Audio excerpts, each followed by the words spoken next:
We're going out to Milwaukee right now, talking with the Marquette head coach, Steve Wojciechowski. He'll enter year 7 in the 2020-21 campaign of being at the helm for the Golden Eagles. And, Coach, during these times, a lot of people are trying to do good in their community. And you have done just that. I know you're very active, whether it's on the bike or running or working out. And you've got an activity right now that is benefiting Feeding America. What is it? So it's called Calendar Club, and I borrowed the idea from a good friend of mine named Jesse Itzler, who's kind of a very unique guy. And essentially, what it is it's a physical challenge every day. And obviously, there's 31 days in May, and you can be on the bike for 31 miles every day. You can split it up, run and bike. You can do a run. But there's a physical challenge, and it's coupled with whoever wanted to join in and complete it for 31 straight days. That my wife and I would donate at the end of the month to Feeding America of Eastern Wisconsin.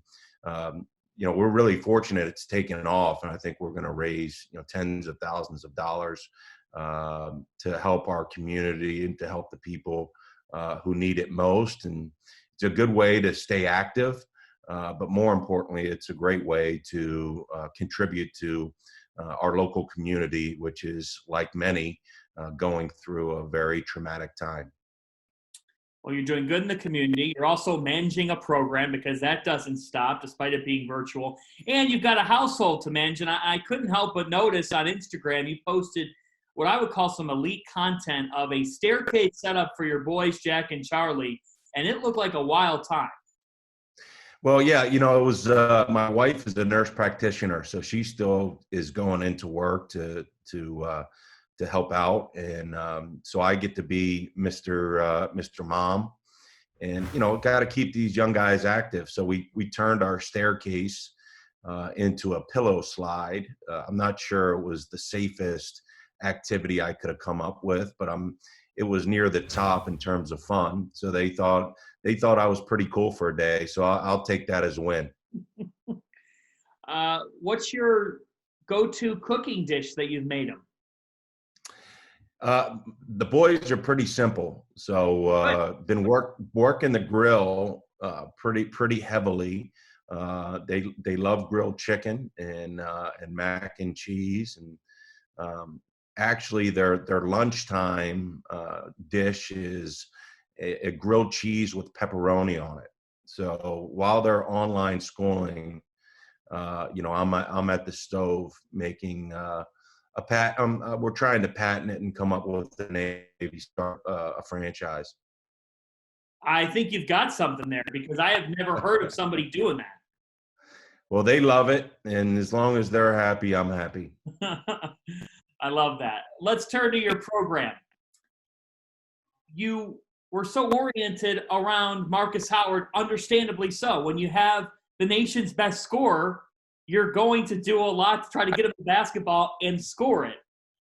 How do you approach forming an identity without him?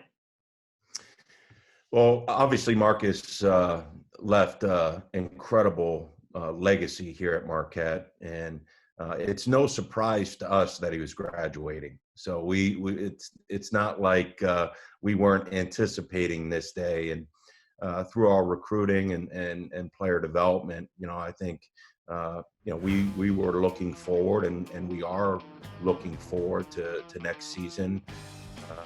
Without Marcus, certainly we wouldn't mind a few of his 50-point games, but with him leaving, we're going to have to make some adjustments on both ends of the court to utilize the talent and personnel that we'll have in our program, and we're excited about that, and we're so appreciative of the foundation that Marcus and Sakar laid for the guys that are still in our program, and we hope to build off that and do some things that we haven't done to this point.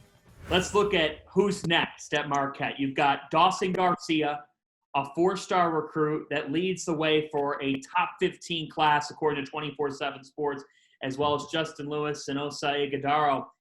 when you think about these three incoming freshmen, I want to start with Dawson first here, Coach. What is the first thing that pops in your head when you think about Dawson Garcia? Versatility, competitiveness, the ability to play all over the court.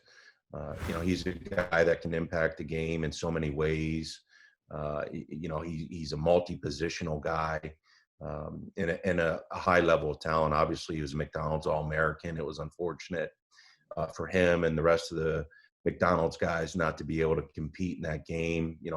Some of my great memories as a high school player was the week that I participated in the McDonald's All-American game. I'm sorry Dawson didn't get to do that, but certainly his body of work in high school warranted that achievement. And, again, he's a guy that I think brings a really high level of talent and competitiveness to our program. Two other four-star recruits in Justin and Osa. And I look, Coach, you've got 6'11", 6'7", 6'9", and I know that you've been oriented around guards because you did have the nation's leading scorer. But how much do you look at the opportunity to play long? Well, I think I love our freshman class. I mean, those three guys are all multi-positional. They have great versatility. They can get things done by the basket. They can all play away from the basket. And their versatility extends beyond the offensive end. I think they have great versatility defensively. They're all great kids. I think they all have very, very high ceilings and have a chance to be very impactful from the day they step on campus.